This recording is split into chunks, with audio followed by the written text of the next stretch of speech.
随着克钦军彻底攻占甘拜地、大田坝、板瓦、齐培等地，吞并原丁英所控的克钦邦第一特区之后，其所控面积已经超过5万多平方公里，正式取代佤邦成为缅甸第一大名第5。近期克钦军也发布声明，宣布废除原克钦第一特区，同时表示将继续争取自治权和民族平等权。有消息表明，克钦联军在12月4日凌晨多路出击，对克钦邦的交通枢纽巴莫市以及曼西镇缅军最后的据点601营发起总攻。此前数月，克钦军与缅军在巴莫战事一直相持不下。然而，克钦军统一克钦邦北部地区之后，战事的天平已然向克钦军倾斜。当然，随着隔壁同盟军与德昂军先后发布停火止战声明，克钦军在军事上虽然依旧声援革命联军方面，但在拿下足够的缓冲区之后，应该也会效仿策略性停火。同盟军方面虽然在11月依旧遭到了缅军飞机零星空袭，但大部队按兵不动，仍与缅军在孟崖、南兰等地对峙，而且近期同盟军在腊戌、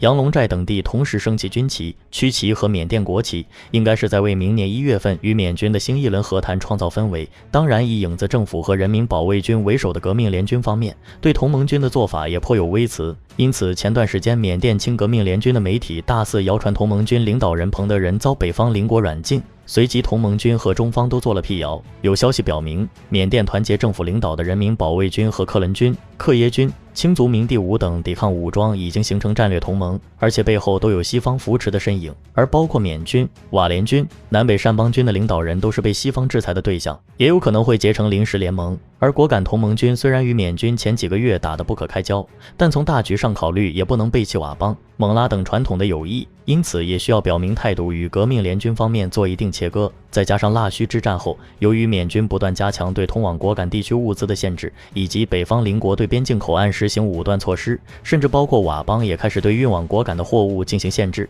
同盟军的后勤保障变得十分困难。能在维持现状的情况下停火止战，无疑是同盟军目前的最优选择。善邦北部的当坎方向，德昂军与缅军已经在此鏖战3个月，双方都未能进一步控制周边区域。各种信息源表明，德昂军及其盟友不再向剩余的缅军部队发起进攻，而是转为采取防御姿态。而且德昂军发言人在11月25日宣布停火，并将与缅军寻求会谈以结束军事冲突。德昂军声称，由于缅军空袭影响当地民众的生活，德昂军仍然保留行使自卫权，将始终致力于解放受压迫的德昂人民，加入争取德昂建邦的武装斗争，并与缅甸人民一起建立一个联邦国家，保障他们的自决权。德昂军在2次1027行动中已经彻底清除了缅军在德昂地区的所有据点，因此就地停火对德昂军来说也能接受。而缅军对德昂军的停火声明并不认可，仍然继续炮击宾乌伦一线的德昂军据点。桑瑟、乌马蒂等地连日来也遭到缅军重炮和无人机袭击。当前缅甸战事最激烈的地方还是若开邦的若开军和缅军围绕西部军区安镇的争夺。经过近1个月的战斗，若开军在11月13日官宣占领安镇缅军8个军营后，11月30日又宣布占领了包括371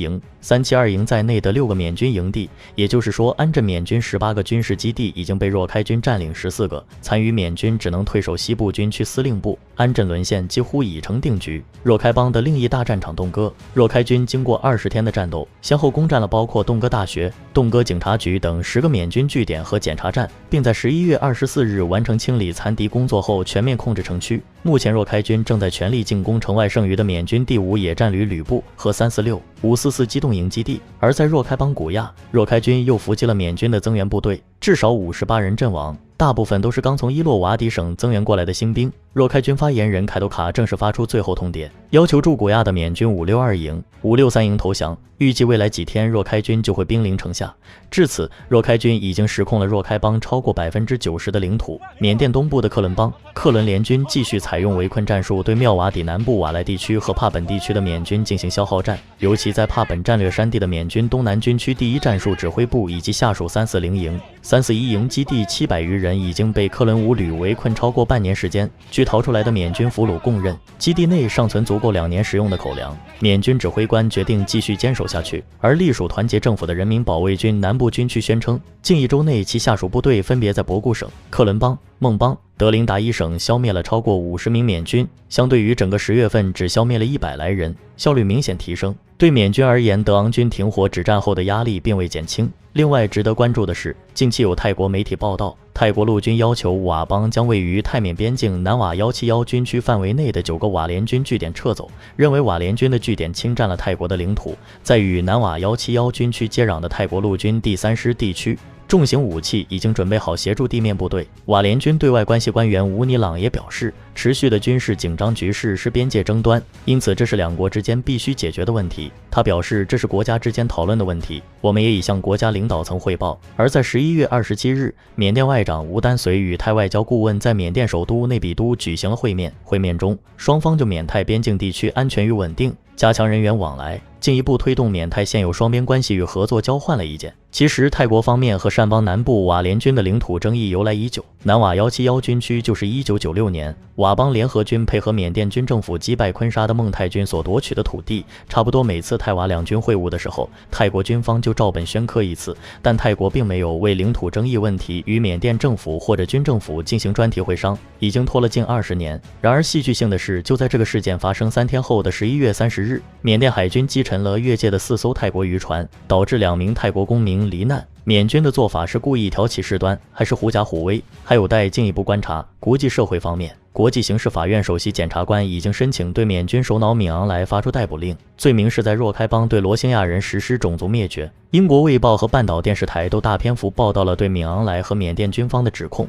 称他们对罗兴亚人犯下了种族灭绝罪和反人类罪。随后，缅甸军政府回应称，因为缅甸不是国际刑事法院的成员，因此缅甸不承认国际刑事法院在任何时候发表的任何声明。另据缅媒报道，缅甸政府将与北方邻国成立联合安保公司，以保障在缅项目及人员安全。缅媒还称，联合安保公司可能类似中方在2009年克钦邦军事冲突中在密松大坝周围建立的安全岛的形式，即由中方安全部门直接控制项目及所在周边土地。此举可以让安保公司人员不需要依靠缅甸当局提供人力、后勤保障等方面的支持。据称，一批或者数批留寸头的干练年轻人已经抵达在缅相关中资项目所在地。自2021年缅军上台以来，缅军政府持续面临地方反对武装割据的挑战，包括缅甸东北军区所在地腊戌在内的多个重要城市接连失守，导致中方发起的一带一路相关项目严重受阻，威胁在缅中其资产、人员安全。而今年以来，缅甸战事升级，导致危险事件频发。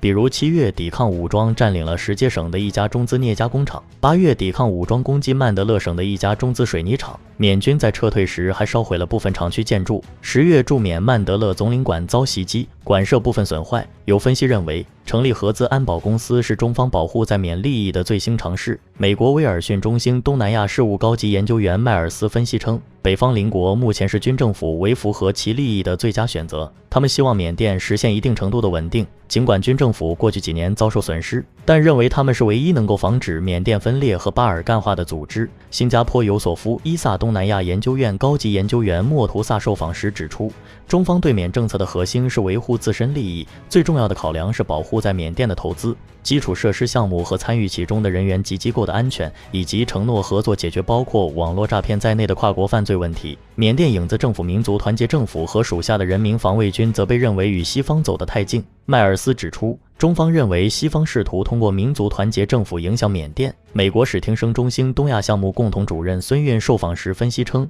中方已经给予缅甸政府支持，现在轮到军方做出改变，他们应该努力改善选举的公平性和透明度，并提高自身形象。其实，自从缅甸1948年独立以来就没有完成国家整合，国内战乱不断，是亚洲安全形势最为复杂的国家之一。长期武装冲突导致数十万人失去生命和上百万人流离失所，而如今随着世界大变局的到来，缅甸也到了历史的转折点，缅甸局势将如何演变？欢迎订阅简易指南，下期再会。人海茫茫，岁月沧桑，今生有缘，咱兄弟一场，同闯九州，我们一同越大洋啊，风雨同舟在人生的路上。